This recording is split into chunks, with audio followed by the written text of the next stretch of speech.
Pour la vie, soyez en paix. Pour la vie, soyez en paix. Pour la vie, soyez en paix. Que celui qui règne à jamais continue de vous faire régner avec lui. Que celui dont le nom est tout puissant continue de prendre plaisir en vous. Et qu'il dise de chacun de vous, celui-ci, celle-ci est mon fils, ma fille, bien-aimée, en qui j'ai mis toute mon affection. Alléluia, alléluia, alléluia. Béni soit le nom du Seigneur pour la vie de son serviteur, Georges Apia, pour la grâce que le Seigneur leur accorde à lui et sa famille de leur côté. Que le Seigneur continue de fortifier ses mains. Que le Seigneur continue de faire de lui, n'est-ce pas, un instrument entre ses mains pour glorifier son nom en ces temps qui sont la fin. Et bien évidemment, chacun de vous, peuples de Dieu, que la grâce de Dieu ne cesse point de vous localiser. Peu importe là où vous êtes, retrouvez-vous dans la présence de Dieu. Retrouvez-vous dans la grâce de Dieu, dans la force et dans la puissance de celui qui vit pour l'éternité. Alléluia. Alléluia. Nous allons continuer là où nous nous sommes arrêtés la dernière fois, parlant toujours de notre série des hommes d'exception dans les Écritures. Les hommes d'exception. Ici, nous sommes en train de considérer, quand je dis bien évidemment, quand je dis homme, nous ne parlons pas de homme avec un petit H, mais avec un grand H. Donc ici, nous sommes en train de considérer, n'est-ce pas, la recherche d'une personne de cette envergure-là. Les hommes d'exception, c'est des hommes qui sont recherchés. Les hommes d'exception, c'est des hommes qui apparaissent ou des femmes qui apparaissent. Un moment crucial de l'histoire, n'est-ce pas, d'une famille, d'un peuple. Les hommes d'exception, les femmes d'exception sont des personnes qui apparaissent afin de présenter une seule personne, la personne de Jésus-Christ, dans une situation bien particulière dans la vie, n'est-ce pas, d'un groupement. Les hommes et les femmes d'exception sont des personnes qui sont uniques quelque part. Et la Bible est remplie d'exemples de telles personnes. Dieu soit béni. Dieu soit béni. La liste de telles personnes que la Bible nous a présentées n'est pas une liste exhaustive. Ce n'est pas une liste qui est limitée. Ce n'est pas une liste qui s'arrête juste dans les Écritures. Mais c'est une liste qui continue jusqu'à notre temps et même après notre temps. C'est-à-dire au temps de nos enfants, au temps de nos petits-enfants, jusqu'à ce que le Seigneur revienne. Et je veux te dire, par la grâce de Dieu, avec joie, que certainement ton nom fait partie et fera partie de cette liste que j'intitule les hommes et les femmes d'exception.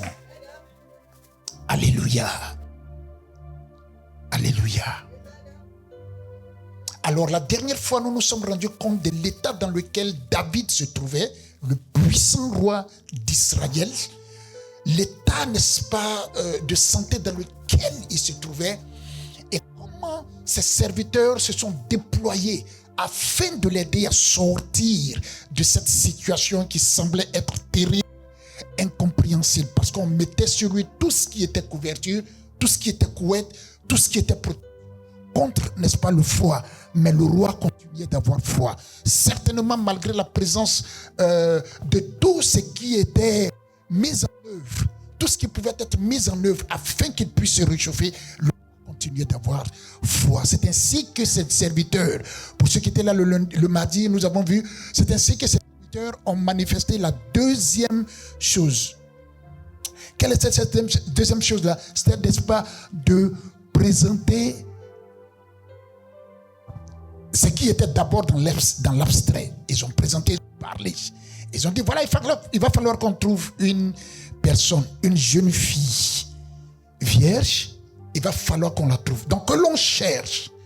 La jeune fille qui allait apparaître, qui, comme je l'ai dit tout à l'heure, est une femme d'exception, une jeune fille d'exception, comme toi d'ailleurs. Cette jeune fille-là devait avoir une mission qui était en 3 points. Le premier point, nous l'avons vu la dernière fois, le dimanche dernier, C'était le point, n'est-ce pas, du fait qu'elle devait se tenir devant le roi. Tenir devant le roi. Et nous avons essayé de voir ce que ça signifierait, le fait de se tenir devant le roi. Nous avons parlé par la grâce de Dieu de la soumission, du fait d'être prêt à recevoir des instructions, qu'elle était qu'une sorte de colonne, un pilier, etc., etc. Pour le roi, elle devenait ainsi. Cela pour un homme puissant comme David. Nous avons l'habitude de dire, enfin il y a un proverbe qui dit quelquefois qu'on a besoin d'un plus petit que soi. Quelquefois. Je me souviens de ce jour-là où j'ai pris une bûchette, enfin j'ai pris une boîte d'allumettes comme ça. J'ai pris une boîte d'allumettes et bien évidemment je voulais allumer le feu sur la cuisinière. Et puis, il y avait quelques bichettes, bien sûr. La boîte n'était pas pleine. Il y avait juste quelques bichettes, je crois environ 4-5 comme ça qui restaient dans la boîte. Et quand j'ai regardé, j'ai vu une bichette qui était vraiment, vraiment mince. Mais vraiment mince. C'est ce que vous avez déjà vu quelquefois, ce genre de bichette-là. Et donc, bien sûr, moi, je ne comptais pas sur cette bichette-là. J'ai pris une plus grosse que j'ai allumée. Quand j'allume, ça s'éteint. Je prends une autre. J'allume et puis j'allume. Enfin, je mets en même temps le truc en contact. Avant que je n'arrive là-bas, ça s'éteint. Il ne restait qu'une grosse et la mince.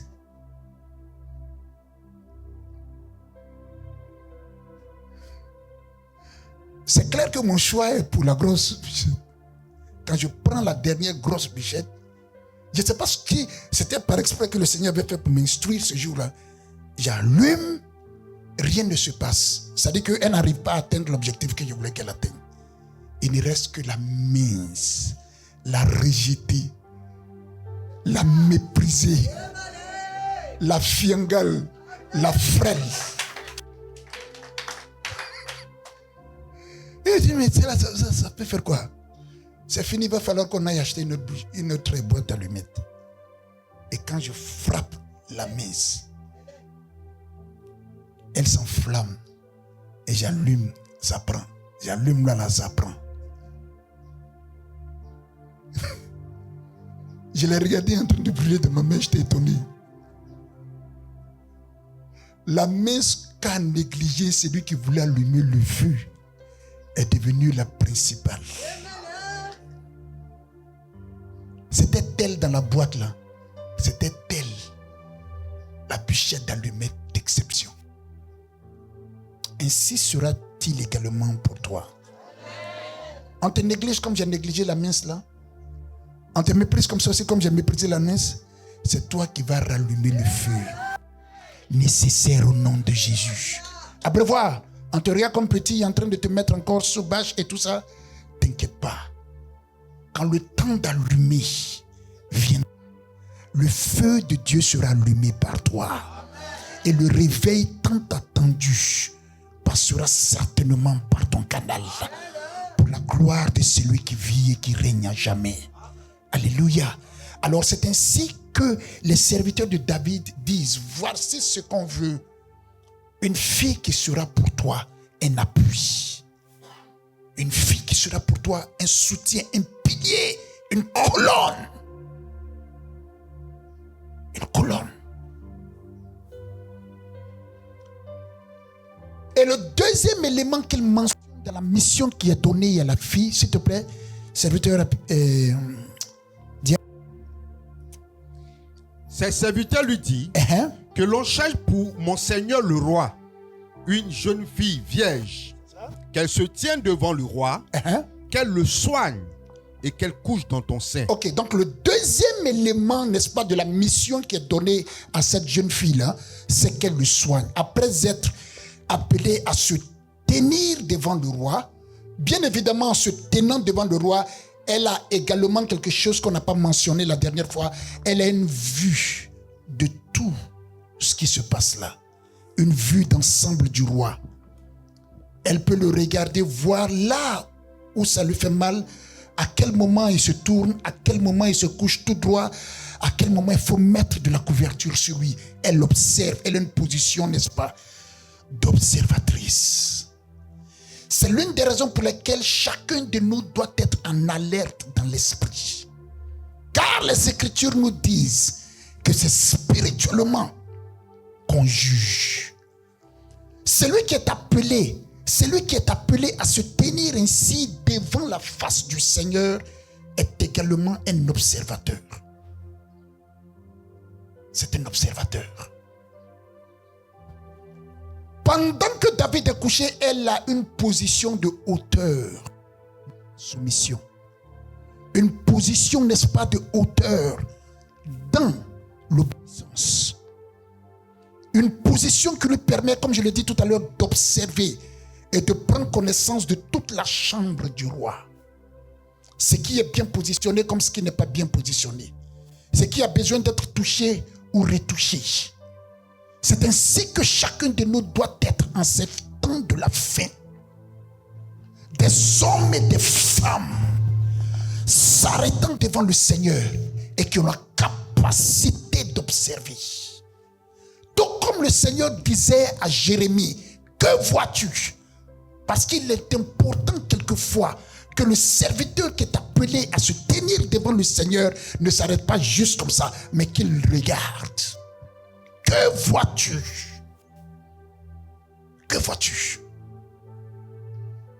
La dernière fois quand Élie s'arrêtait devant la présence du Seigneur et qu'il est sorti finalement pour confronter Akab, il a dit, l'Éternel, le Dieu d'Israël que je sers, mais d'autres versions parlent de en la présence duquel je me tiens.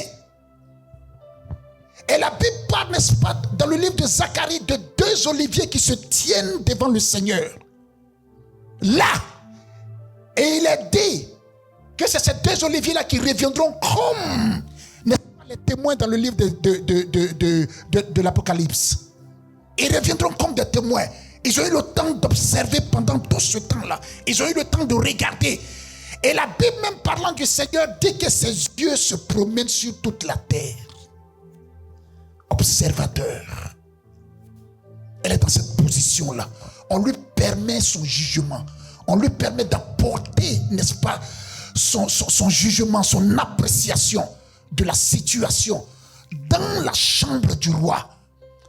L'appréciation de la situation, n'est-ce pas, du roi. Parce qu'elle est arrêtée, elle regarde. C'est ainsi que la grande sœur de Moïse s'est arrêtée la dernière fois, sa maman lui donnant l'ordre de se tenir là et de regarder où l'arche dans laquelle se trouvait le bébé allait aller. Et la jeune fille ou la petite fille, Myriam, s'arrêtait là et puis elle observait pour voir où est-ce que l'arche dans laquelle se trouvait son jeune frère allait. C'était une jeune fille. L'Esprit du Seigneur certainement trouvera des personnes comme ça au milieu de nous. Alléluia. Des personnes qui ont le regard divin. Des personnes qui ont le jugement divin. Des personnes qui aperçoivent divinement. Des personnes qui peuvent juger selon l'Esprit. Car comme on l'a dit tout à l'heure, les Écritures nous disent, c'est spirituellement que l'on juge. Étant donc arrêté, étant donc dans cette position de se tenir debout devant le roi, l'autre injonction que lui a donnée, l'autre point de sa mission, c'est évidemment de le soigner. Pourquoi? Parce que comme on l'a dit tout à l'heure, elle était capable de le regarder, d'observer, de juger, d'apporter sa contribution. Il était question maintenant dans le deuxième point de le soigner. Non, c'est quoi soigner? Je vous pose la question. On va te faire soigner. Il ne s'est même pas fait. C'est quoi soigner?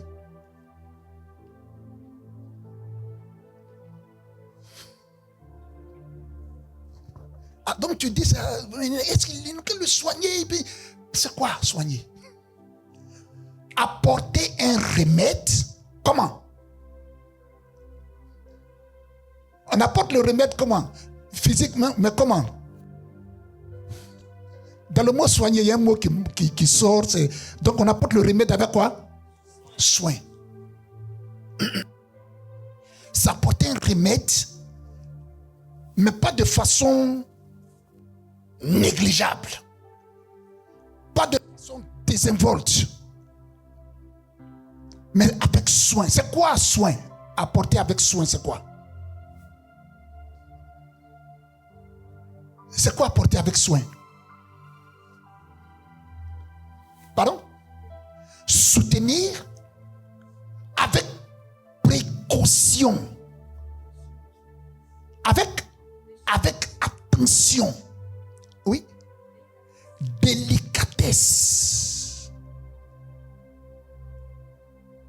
Délicatesse. Petits garçons que nous étions, certainement les petits garçons qui sont également ici, quand il était question d'aller voir un infirmier,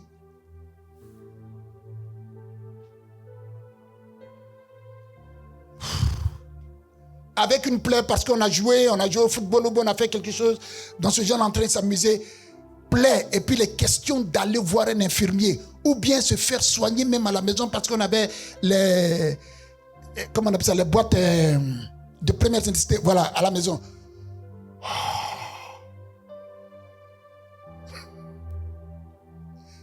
Mais si on ne fait pas ça, il y aura des problèmes plus tard. Si on ne te soigne pas, il y aura des problèmes plus tard. Donc l'infirmier, ou bien celui qui doit faire ça à la maison, soit la mère ou bien le père. Si c'est la mère, c'est encore autre chose. Mais si c'est le père,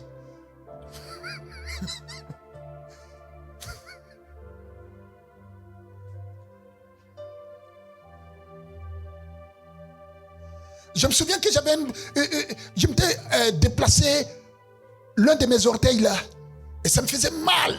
J'ai caché ça pendant 2 ou 3 jours, ça s'empirait. Tellement j'ai peur, n'est-ce pas, du soin qu'on allait me donner. Tellement j'avais peur, ça s'empirait. Et malgré ça, jusqu'à ce que le vieux découvre et qu'on lui dise, mais il n'arrive pas à bien marcher, voici ce qui se passe. Malgré ça, au lieu de lui dire exactement l'orteil qui me faisait mal, j'ai donné le côté. J'ai dit, c'est ça là qui me fait mal. Alors que lui n'avait pas grand-chose. C'est-à-dire qu'il n'avait pas de vraie douleur. C'est l'orteil principal là. Je l'évitais. Je lui disais non, que lui, c'est l'autre là qui me fait mal. Donc le vieux déverse son attention sur ce que j'ai désigné comme me faisant mal là. Et puis j'arrivais à m'échapper. Donc ce qui me faisait mal principalement, il touchait ça légèrement. Puis j'ai dit ça me fait pas mal. Donc il touchait ça légèrement. C'est là que ça me fait mal. Mais j'essaie d'étouffer la douleur. Le doyen regarde mon visage. Il découvre que c'est ça.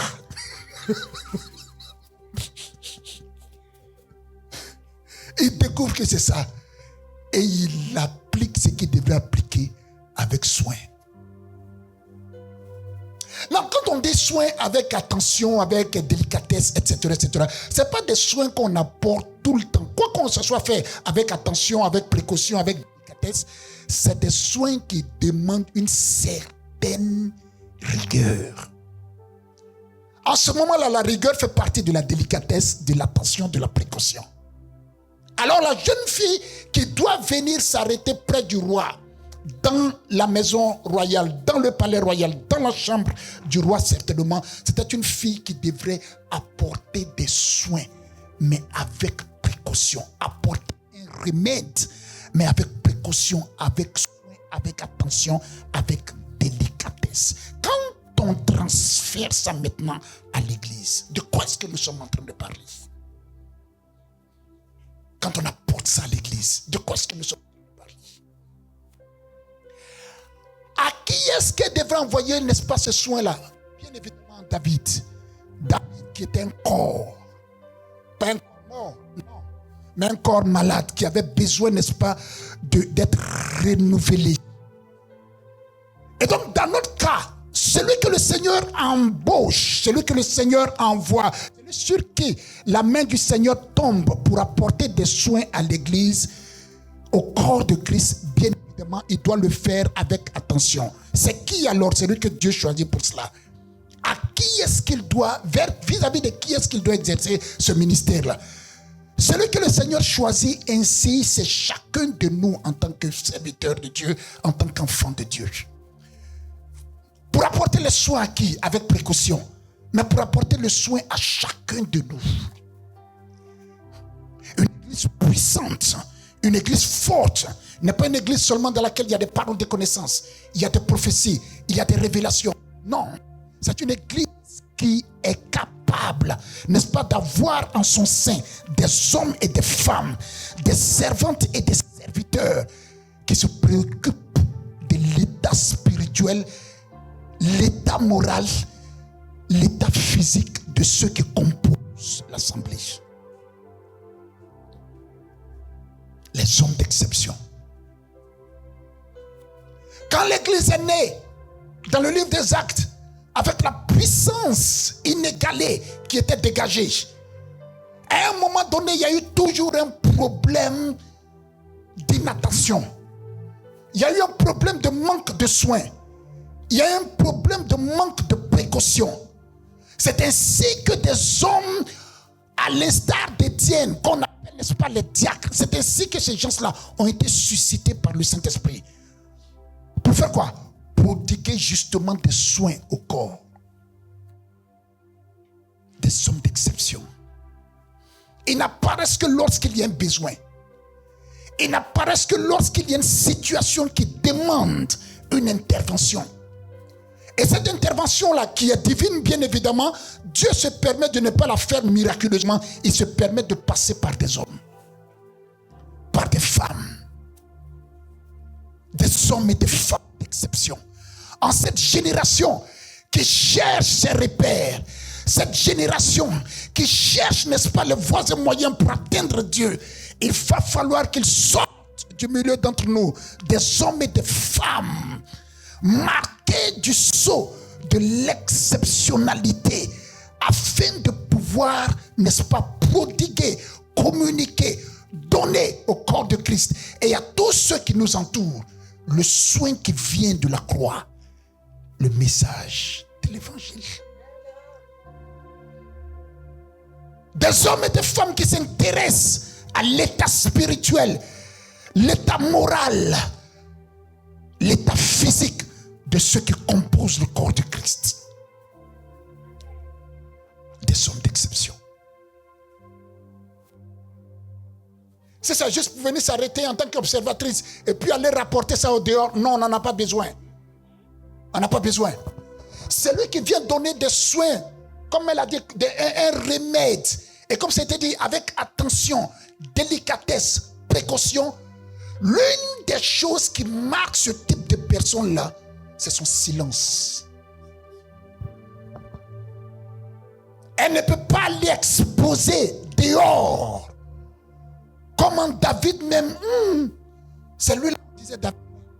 En tout cas, moi, je suis arrivé Martin. Comme vous savez que j'étais avec lui, mais vraiment, c'est compliqué. Non!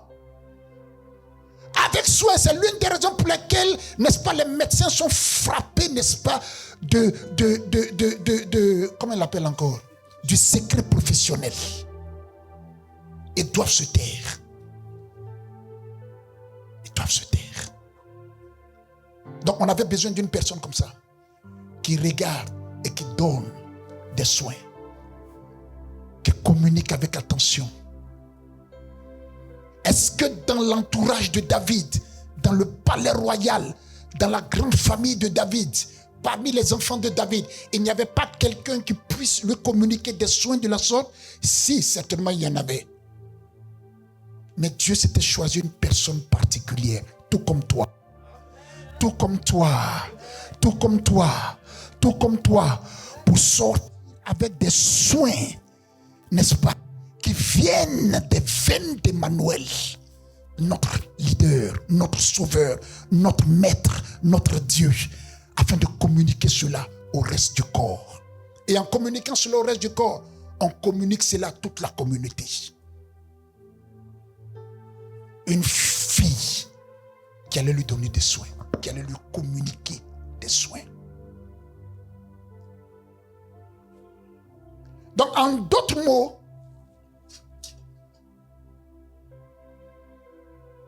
la personne qu'il cherchait devrait avoir certainement une sorte d'expérience dans ce domaine-là. Mais elle ne sait pas comment communiquer, elle n'a jamais fait. Comment ça va se faire? Quand elle est seule avec le roi, comment elle communique ces soins-là? Si elle ne l'a jamais expérimenté, si elle n'a aucune connaissance dans ce domaine-là, Si c'était son petit frère, sa petite soeur, ou bien un membre de sa famille, bon, mais il s'agit du roi. Dans notre cas, il s'agit du corps de Christ. Ce que nous sommes en train de faire ici, dans cette assemblée, ce qui est en train d'être bâti dans cette assemblée, va obligatoirement affecter le reste du corps de Christ. Est-ce que vous le savez? Ça affecte obligatoirement, qu'on le sache ou non, qu'on l'ait réalisé ou pas, ça affecte obligatoirement le reste du corps. Ça affecte.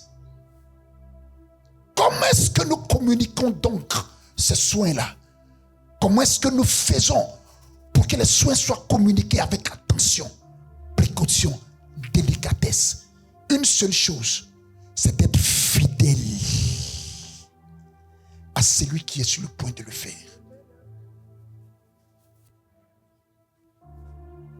Celui qui est sur le point de le faire. À celui qui est sur le point de le faire. Alors ce qu'on demande, c'est qu'elle se tienne devant lui. Et deuxièmement, qu'elle communique des soins. Il y a des soins qu'on ne peut pas communiquer au corps du Christ tant qu'on ne s'arrête pas devant le Seigneur. On ne peut pas.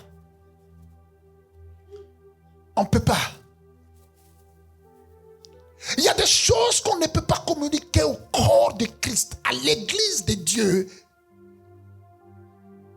Si nous n'avons pas l'habitude de nous tenir, que ce soit face contre terre, que ce soit arrêté comme ça, mais prêt à recevoir de lui des instructions qui vont aider le corps dans sa marche, dans son développement, dans son épanouissement. Dans son épanouissement.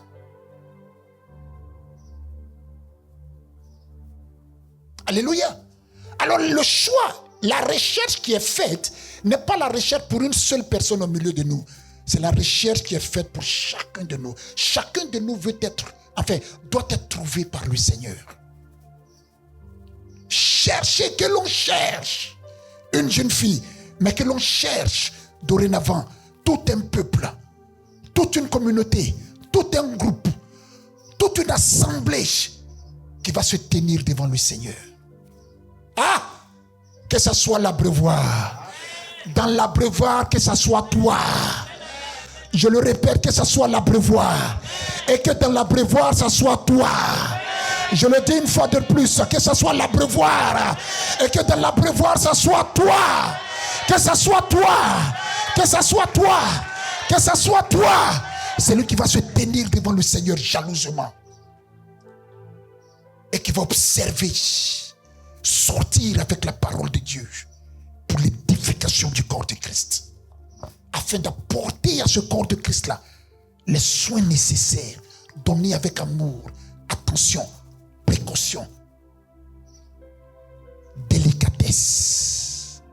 Parce qu'il est question de ne pas perdre celui qui est couché là. Il est question de ne pas le perdre. Il est question de ne pas le perdre. Prodiguer des soins avec attention. Non, quand on est avec, on a quelquefois vu ça sur les réseaux, ou bien nous-mêmes on l'a expérimenté, peut-être étant petit, ou bien quand on envoyait nos enfants à l'hôpital ou autre chose. Il y a des médecins ou des infirmiers qui, tellement professionnels, savent comment amadouer les enfants afin de ne point sentir, n'est-ce pas, la douleur d'une piqûre ou quelque chose comme ça. Soit ils chantent et s'amusent avec l'enfant, et puis au moment où il ne se rend pas compte, la paf, ils l'ont piqué. On a déjà vu des gens, des choses. Ils l'ont piqué. Au moment où il se rend compte, il a ressenti une douleur, mais il y a l'ambiance autour de lui. Ou bien c'est pas ça? Il y a une ambiance familière et amicale. Une ambiance, n'est-ce pas, qui lui donne de se sentir aimé autour de lui. C'est dans cet amour-là même. C'est dans cet amour-là. C'est à cause de cet amour. C'est par cet amour-là qu'on lui a donné la douleur qu'il a ressentie là. Cette douleur est bien agencée, bien présentée, bien entourée de l'amour. Donc quand il ressent, tout le monde est en train de rire, tout le monde, on l'applaudit et tout ça. Il sait qu'il a reçu quelque chose. Mais bon, il joue le jeu aussi. Pourquoi? C'était fait avec délicatesse, comme notre sœur l'a dit. Attention, précaution. Il n'a pas senti. Comme si on l'avait jeté là-bas. Hey, couche-toi là-bas. Il va commencer à dire, tonton pardon, il est plus fait, il est plus aller jouer au ballon, il est plus fait, tais-toi. Le gifle pour lui donner. On prend met le coton sur la paire de ciseaux qu'ils utilisent pour nettoyer les plaies là. On frotte les plaies là correctement. Pour qu'on lui dit, demain tu viens encore pour qu'on continue. Ça a chauffé avant qu'il ne vienne. Comment ça va chauffer? Si c'est pour fuir la maison, en ce temps-là, il va fuir. On l'a dit 9h, il doit être là-bas. 7h, 6h. Il est déjà sorti. Parce qu'il n'y a pas de soin. Mais quand c'est fait avec attention. Oh, alléluia. Quand c'est fait avec précaution. Que le Seigneur donne à chacun de nous ici de pouvoir avoir ce type de comportement là vis-à-vis des uns et des autres et vis-à-vis du corps de Christ. Vis-à-vis du corps de Christ. Ça bâtit, ça fortifie. Même dans le corps, ce qui doit, vous savez, le système de défense, le système immunitaire est ravi parce que le patient est content, il est joyeux. Tout est mis en place pour que la guérison soit rapide.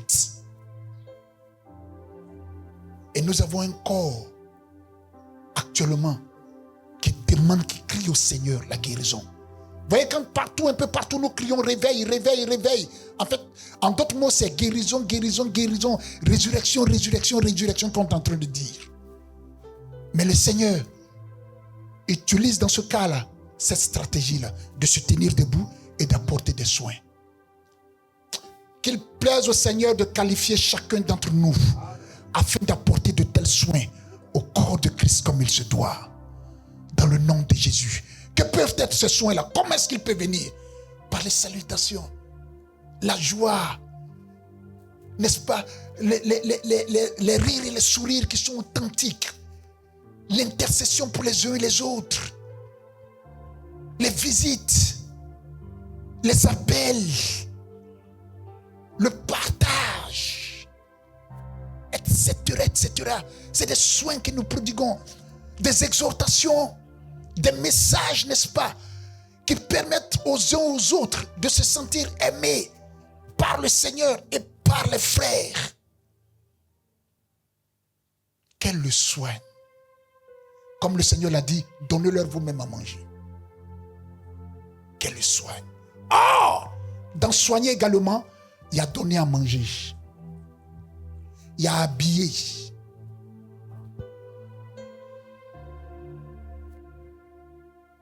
Il y a habillé.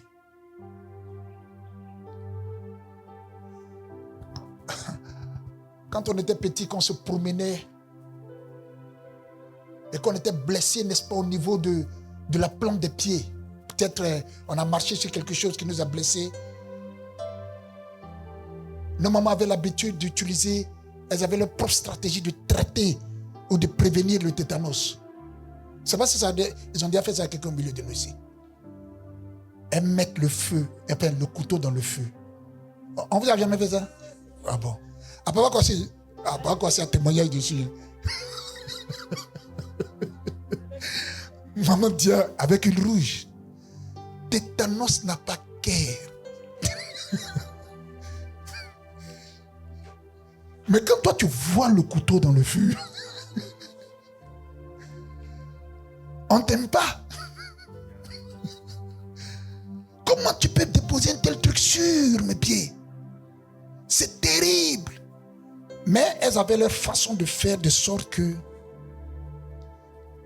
dans les jours qui suivent là, c'est terminé quoi.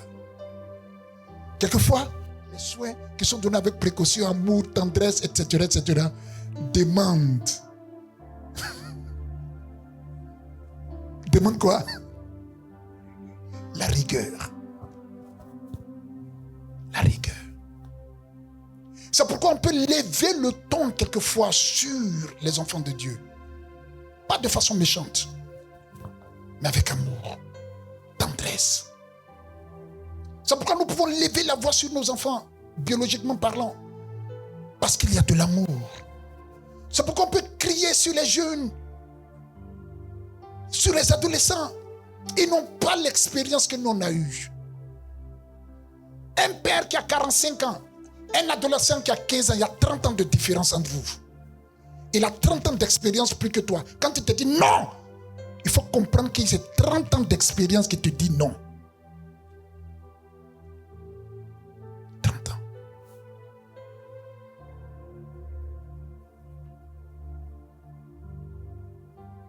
Alléluia.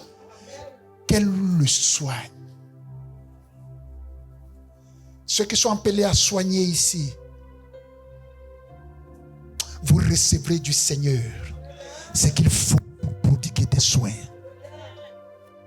Ceux qui sont appelés au milieu de nous ici à le soigner le reste du corps de Christ, vous recevrez du Seigneur les paroles, l'onction nécessaire pour le faire. L'onction nécessaire pour le faire. Et le troisième point de cette mission-là, c'est quoi? Qu'elle couche dans ton sein. Qu'elle couche dans ton sein. Qu'elle couche dans ton sein.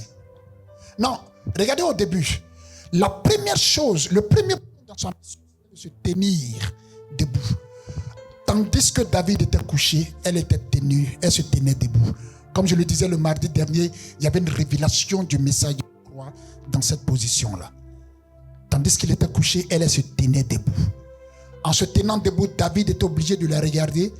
Et chaque fois qu'il avait besoin d'appui, de soutien, il venait vers elle. Et puis c'était elle qui essayait de l'envoyer là où il voulait l'envoyer, ou là où il voulait aller. Ensuite, en faisant cela, elle lui donnait des soins. Oh, ici, il me fait mal, j'ai des douleurs là, j'ai toujours froid, envoie-moi. Donc, elle donnait les soins qu'il fallait afin que l'homme de Dieu, le roi David, puisse se retrouver. Et finalement, on lui dit, le dernier point de la mission que tu as, c'est de te coucher dans le sein de David. Afin que quoi? Afin que le roi finalement se réchauffe.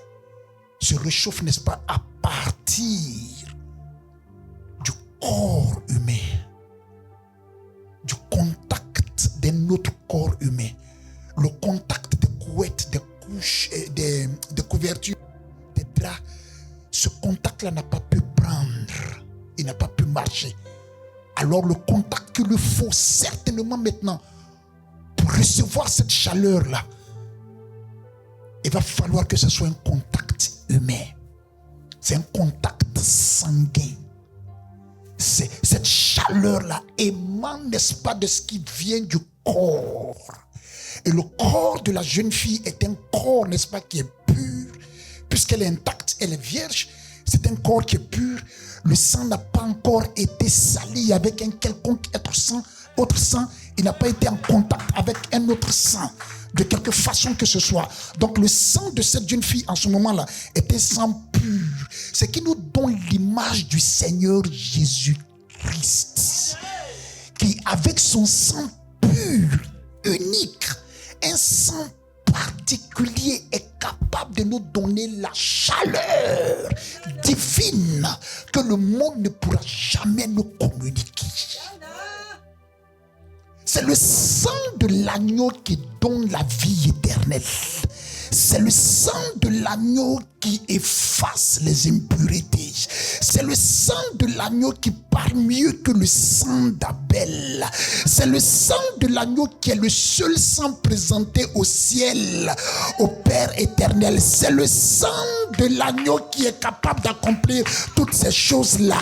Alors, si le roi a besoin vraiment d'être réchauffé, il va falloir un sang pur entre en contact avec lui afin qu'il redevienne un homme, il y a, n'est-ce pas, de la chaleur. Le sang de l'agneau. Le sang de l'agneau. Ça, c'est un élément. Toujours dans ce troisième point-là, quand le serviteur dit, quelle couche dans ton sein. Et quand on prend David comme étant maintenant l'image du Seigneur lui-même. Quand on prend David là maintenant comme étant l'image du Seigneur, qu'est-ce qui se passe? J'espère que vous comprenez bien. Alléluia. Quand on prend David maintenant lui-même comme étant l'image du Seigneur, cette jeune fille-là devient une servante. Qui a fait quoi? Qui pendant sa vie s'est tenue devant le roi. Qui pendant sa vie a pris le temps, le soin de prodiguer, n'est-ce pas, des soins. Maintenant, il y a un endroit, un jour, elle va se coucher. Elle va se coucher pour de bon. C'est-à-dire, elle va quitter ce monde-là, elle va mourir. Quand il sera temps pour que ce jour-là arrive, là, il y a un seul endroit où elle doit rester. C'est dans le sein du Seigneur qu'elle doit rester. C'est l'une des raisons pour lesquelles alors ils ont dit, qu'elle couche dans ton sein. Le jour où elle quittera cette terre-là, qu'elle couche dans ton sein. On appelle quelquefois ce sein-là le sein d'Abraham. On l'appelle quelque part le ciel. On l'appelle quelque part le paradis. On l'appelle quelque part la félicité céleste. Qu'elle couche dans ton sein. Qu'elle couche pour l'éternité dans ton sein. Qu'elle couche pour l'éternité dans le paradis, dans le sein d'Abraham, dans le ciel, dans la félicité céleste. Parce qu'elle a pris le soin de se tenir devant toi toute sa vie. Elle a pris le soin de servir le reste du corps de Christ pendant toute sa vie. Elle a pris le soin de servir son maître pendant toute sa vie. Avec dévotion, avec acharnement, avec sincérité, avec, n'est-ce pas, tout ce qu'il faut, avec fidélité. Qu'elle reste alors couchée pour l'éternité dans ton sein. Fils de David, on parlait au fils de David, mais en fait il était question du Seigneur. Cette église-là, quand le temps viendra que chaque membre de cette assemblée-là se retrouve dans le sein d'Abraham, dans le sein d'Abraham, au paradis, au ciel, dans la félicité céleste, au nom de Jésus de Nazareth, qu'elle couche dans ton sein. Donc c'était pas seulement, en fait on parlait même pas de contact, même si quelques-uns des serviteurs de David pensaient un contact physique, un contact charnel. Les parents ici savent de quoi je suis en train de parler. En fait, il n'était pas question de cela. C'était prophétique. Comme les Écritures le disent, l'Ancien Testament, c'est l'ombre des choses à venir. L'Ancien Testament parle beaucoup plus de l'œuvre de la croix que le Nouveau Testament lui-même. Parce que les images qui nous sont données là-bas, Dieu te bénisse, les images de l'œuvre rédemptrice de Christ dans l'Ancien Testament sont énormes. Et c'est expliqué maintenant, n'est-ce pas, dans le Nouveau Testament. Après l'accomplissement de ces choses-là dans les évangiles, les épîtres maintenant prennent le temps de nous expliquer.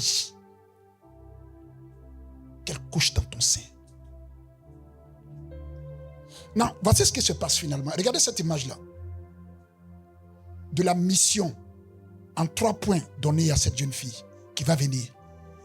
Le premier point devait se tenir. On a vu. Le deuxième point, elle devait servir avec soin. Le troisième point, elle devait se coucher. Elle devait se coucher. C'est quelques différentes étapes de la vie chrétienne. Au début de notre conversion, nous sommes appelés à nous tenir devant le Seigneur, l'aimer, le chérir, l'adorer, le servir, faire tout ce qu'il demande, nous tenir devant le Seigneur. À un moment donné de notre marche avec le Seigneur, c'est le service. Chacun de nous ici, en tant qu'ancien converti, n'est-ce pas, ne fait qu'une seule chose, servir. À quelque niveau que ce soit, on ne fait que servir, soit dans la prédication, soit, n'est-ce pas, dans la décoration, au moment où on décorait encore cet endroit-là, soit, n'est-ce pas, dans l'intercession, dans l'évangélisation, par les appels, par les exhortations, etc., etc. Nous ne faisons que servir, donner avec soin, Et troisièmement, l'étape qui va nous appeler à nous coucher. Donc, on regarde encore. Elle est appelée à se tenir debout. Quand elle était tenue, quand elle se tenait debout, c'est David qui s'appuyait sur elle. Ou bien c'est pas ça? Elle était soutien pour David. Il s'appuyait sur elle pour pouvoir se déplacer. À la fin, c'est elle qui vient rejoindre David là où il est couché. C'est pas si vous voyez le truc ici. Au début, elle est arrêtée, David s'appuie sur elle, prend appui sur elle pour aller là où il doit aller. Mais à la fin, c'est elle qui vient se coucher là où il est. À la fin. C'est comme pendant que nous sommes vivants présentement, le Seigneur s'appuie sur nous pour donner des révélations, pour donner des prédications, pour donner, n'est-ce pas, des évangélisations, pour des intercessions, etc., etc., etc., etc., etc. Mais quand il est à l'heure de quitter ce monde-là, il va falloir qu'on aille se coucher en lui.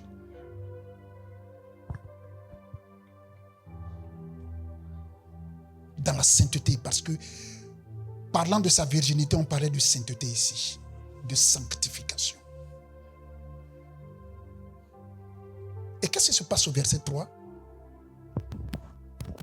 On chercha dans tout le territoire d'Israël une jeune et belle, et qu'on trouva Abishag, la Sunamite, que l'on conduisit auprès du roi. Wow. C'est-à-dire quand ils sont sortis, pour chercher, quand les serviteurs ont donné cette proposition au roi qu'il a validée certainement, ce n'est pas les serviteurs eux-mêmes seulement qui sont sortis. Il y en a qui sont obligés de rester dans le confin du palais pour s'occuper du roi parce que ce qu'on attend là n'est pas encore arrivé. Donc on dépêche d'autres serviteurs. Ça peut être des soldats, ça peut être, n'est-ce pas, des eunuques, etc. Ils sortent pour aller chercher la fille. Et la Bible dit qu'ils ont parcouru tout le territoire d'Israël. Tout le territoire d'Israël. Dans toutes les tribus, dans tous les villages, dans tous les campements, tous les villages, tous les cantons d'Israël, tous les départements, toutes les régions. Ils ont passé au pain fin tout Israël. Et puisqu'à l'époque, la virginité était quelque chose avec laquelle on ne plaisantait pas, toutes les jeunes filles, ou presque, qui n'étaient pas mariées étaient vierges. Sauf celles qui ont connu des difficultés, c'est-à-dire que on les a, parce qu'il y avait des gens qui étaient là-bas, mais qui ne craignaient pas le Seigneur, qui pouvaient violer ou bien les choses comme ça. C'est même écrit dans la loi, si tu violentes une fille de cette façon-là, voilà ce que tu vas faire. Donc il y avait peut-être quelques rares cas comme ça. Donc c'est pourquoi j'ai dit, toutes les filles, ou presque, qui n'étaient pas mariées en Israël, étaient vierges. On a donc passé au pain fin toute la liste des filles vierges, belles. Ils ont tout regardé. Ils ont trouvé Abishag. Ils ont trouvé Abishag. C'était pas que quelqu'un parmi les serviteurs du roi a dit, ah mais j'ai ma petite nièce là, elle s'appelle Abishag, allez la prendre directement. C'est pas la peine de chercher quelqu'un d'autre, allez la prendre. Non. Ils ont passé au pain fin tout le territoire. C'est ainsi que des choses de la sorte sont en train d'être faites actuellement dans la plupart de nos assemblées de par le pays, de par le monde entier. Des assemblées qu'on trouvera, dans lesquelles il se trouvera des hommes intègres, des hommes et des femmes qui craignent le Seigneur, qui le cherchent vraiment, peu importe leur nombre. C'est ainsi qu'ils trouvent Abishag. Mais il y a un autre élément que l'on doit souligner ici. C'est vrai qu'ils ont trouvé Abishag, mais ceux qui sont allés pour cette recherche-là devaient être des hommes uniques. Parce qu'ils vont croiser des jeunes filles de très grande beauté, jusqu'à ce qu'ils trouvent Abishag.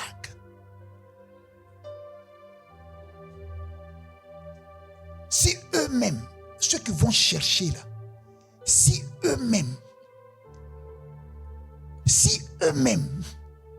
ne sont pas des hommes intègres, s'ils ne sont pas des hommes qui ne pensent qu'au royaume, s'ils ne sont pas des hommes qui sont loyaux au roi et aux préceptes bibliques, ils risquent de faire des choses à la petite. Ah, vraiment, c'est vrai que le roi est déjà vieux. Comment lui seul peut prendre? Mais regarde la fille là. C'est nous, on l'a trouvé, non? Bon, tu passes, je passe, et puis on fait comme s'il n'y a rien. Ou bien c'est pas ça. Le roi a déjà vécu. Il a eu tellement de femmes. Il a eu tellement de femmes. Jusqu'à allait prendre femme de quelqu'un d'autre. Si on prend aussi sa femme aussi, ça fait quoi? Tu choses, je chose, et puis il n'y a rien. On s'en l'a déposé tranquillement. Et puis bon, on dit qu'il n'y en a qu'à s'arrêter simplement. Et qu'elle lui serve. Mais c'était des hommes qui avaient déjà prêté allégeance au rocher des âges.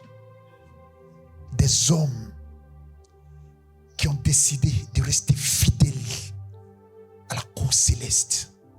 Des hommes qui cherchaient le bien-être du roi, donc de l'Église en notre temps. Des hommes qui ne cherchaient que de voir la gloire de Dieu être vraiment déployée au sein de l'Église, au milieu de l'Église, à partir de l'Église. Des hommes qui étaient morts à certains appels de la chair et de la mondanité. De tels hommes qu'il plaise au Seigneur de nous les ramener.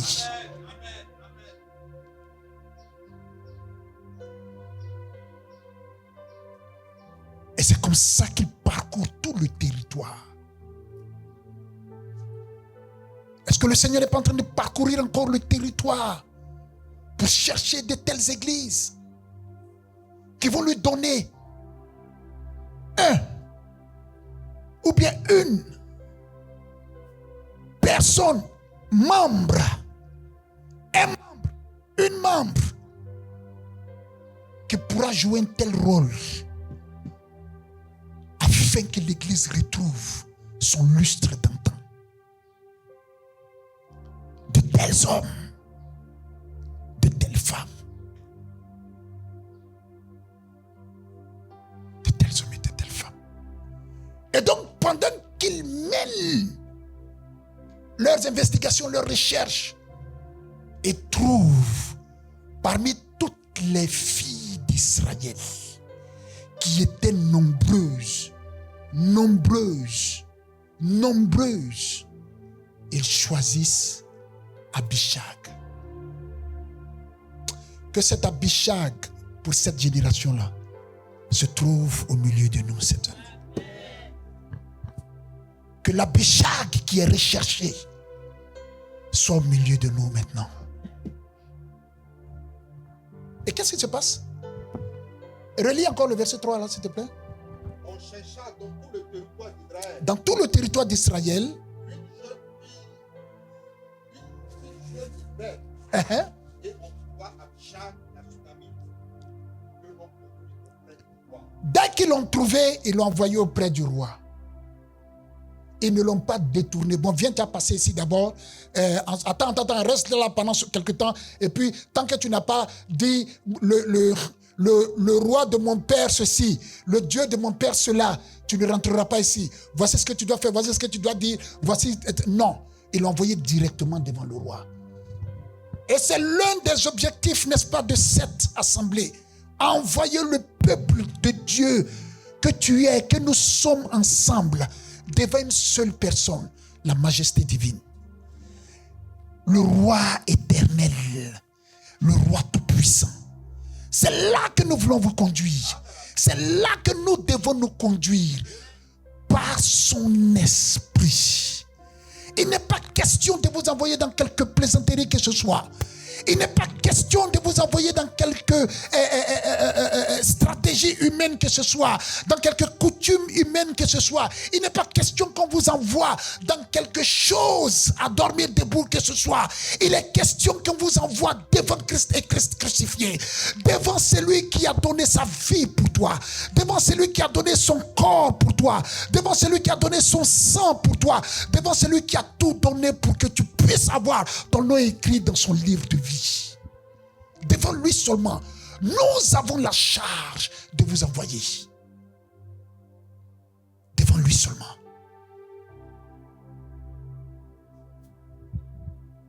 Nous ne sommes pas appelés à vous envoyer devant des stratégies prophétiques, des actions prophétiques sauvages et bizarres, des messages prophétiques sauvages et bizarres, des conférences prophétiques sauvages et bizarres, des séminaires prophétiques sauvages et bizarres, des envolées prophétiques sauvages et bizarres,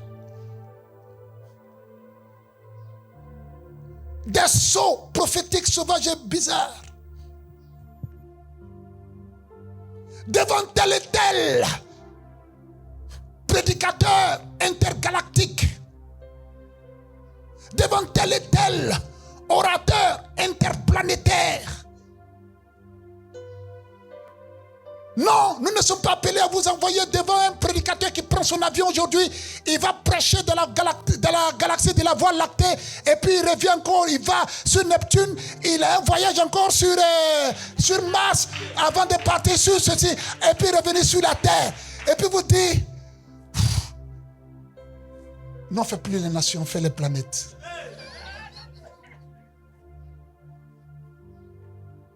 Non!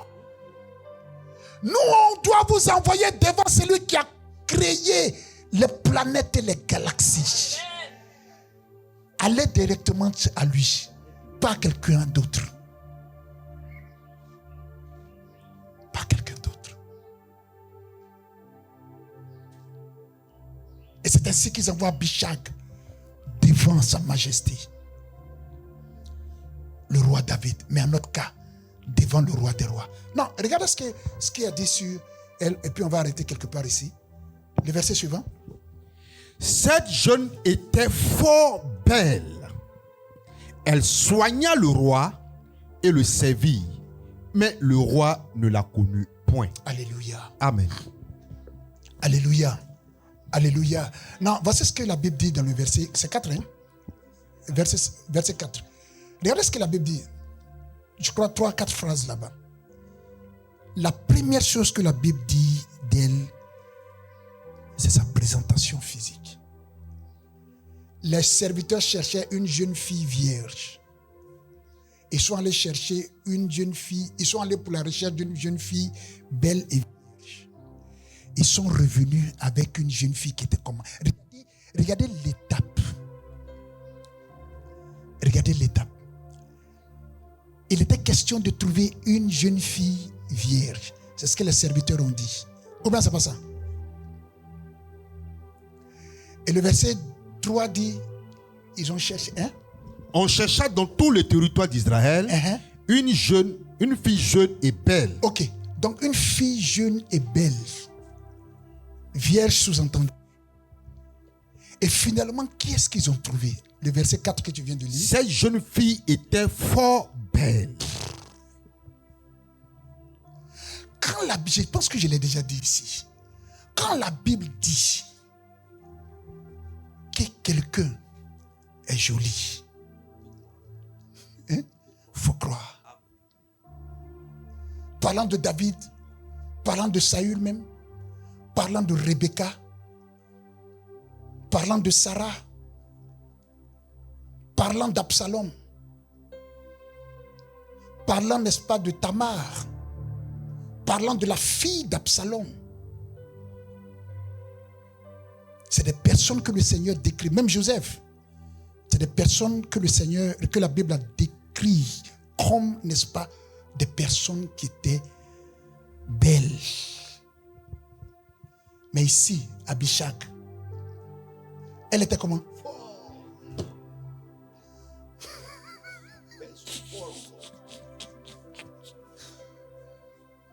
T'es fort belle.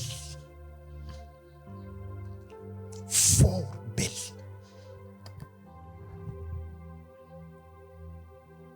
Mais pourquoi une telle description de la jeune fille qui arrive?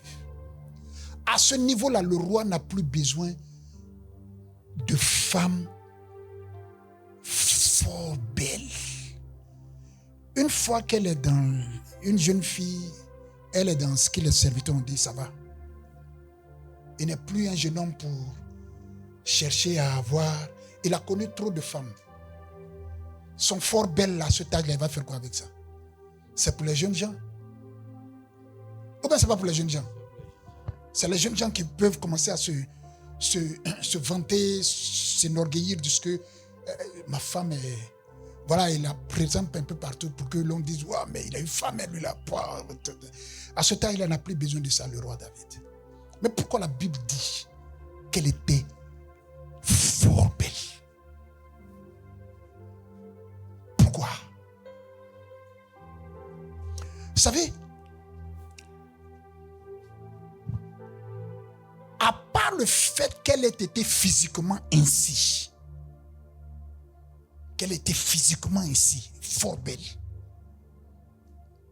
à part ce fait-là, la description de la charge, de la mission qui lui est assignée, si elle est à mesure d'accomplir cela, le fort bel en question ici, c'est la beauté que lui donne l'Esprit de Dieu.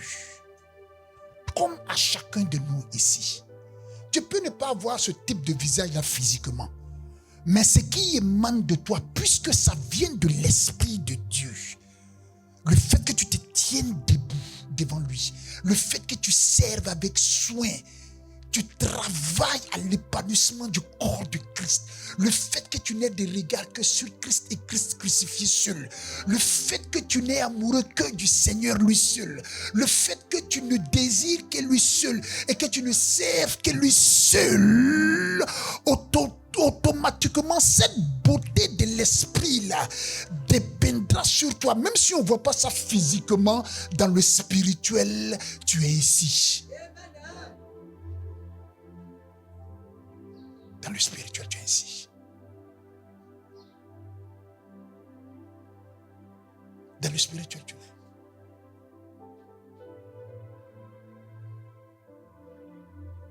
Dans le spirituel.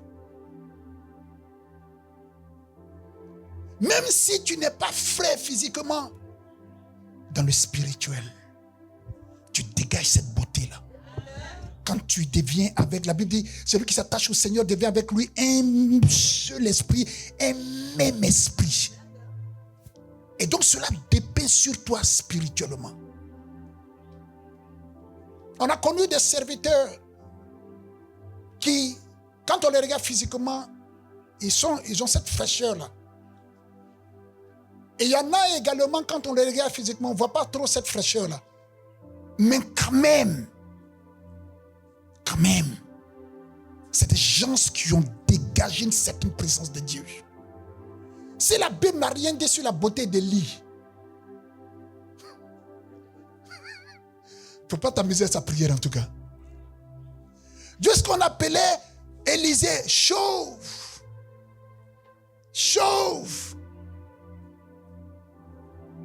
Peut-être que physiquement, il n'avait pas ce truc-là.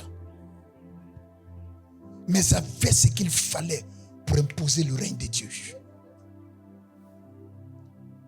Il a dit de Paul que c'était un homme qui certainement était court. Il avait peut-être des problèmes d'yeux, les gens le disent, ou bien de pieds. Un truc comme ça. Il y en a qui disaient, ils ne sont pas nombreux, mais il y a quelques-uns qui pensaient qu'il boitait quand même quelque part. Bon, tout ça c'est des comment on appelle ça? Des suggestions que les gens se font, etc., etc.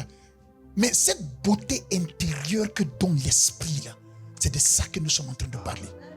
C'est l'une des raisons pour lesquelles des gens peuvent se promener ça et là, regarder quelqu'un peut voir son étoile, comme ils le disent. Sa beauté spirituelle, et puis aller arracher cela. Mais physiquement, on n'a pas forcément ce truc-là.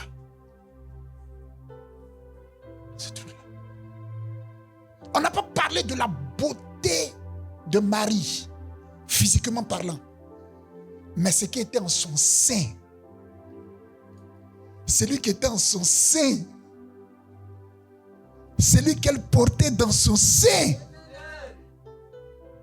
On n'a pas parlé de sa beauté physique.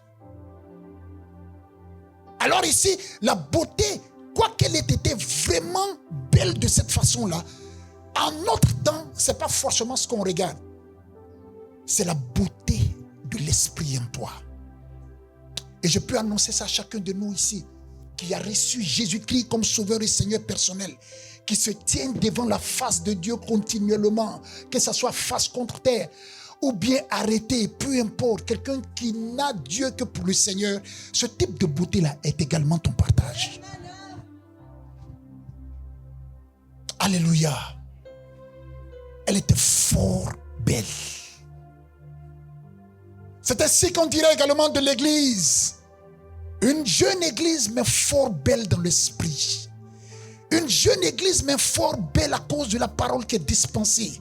Une jeune église, mais fort belle à cause du fait que le peuple là-bas travaille à obéir à la parole de Dieu par l'Esprit de Dieu.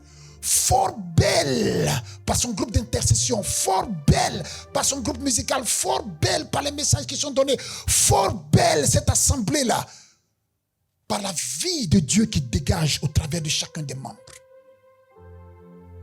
Une telle assemblée. Et qu'est-ce qu'elle fait? Toujours dans le verset 4 là. On va quelque part ici. Elle soigna le roi. Elle soigna le roi, comme on l'a dit tout à l'heure. Et le servit. Et le servit. Amen. Elle soigna le roi et le servit. En notre temps, il est question, n'est-ce pas, de soigner le corps de Christ selon les capacités que l'Esprit de Dieu nous accorde et de servir le corps de Christ. De servir le corps de Christ. Mais le roi ne l'a connu point. Donc, comme je le disais tout à l'heure, ce n'était pas un contact charnel entre le roi et la jeune fille. Peut-être que ces serviteurs ont pensé à ça parce qu'ils connaissent David quand même dans ce domaine-là.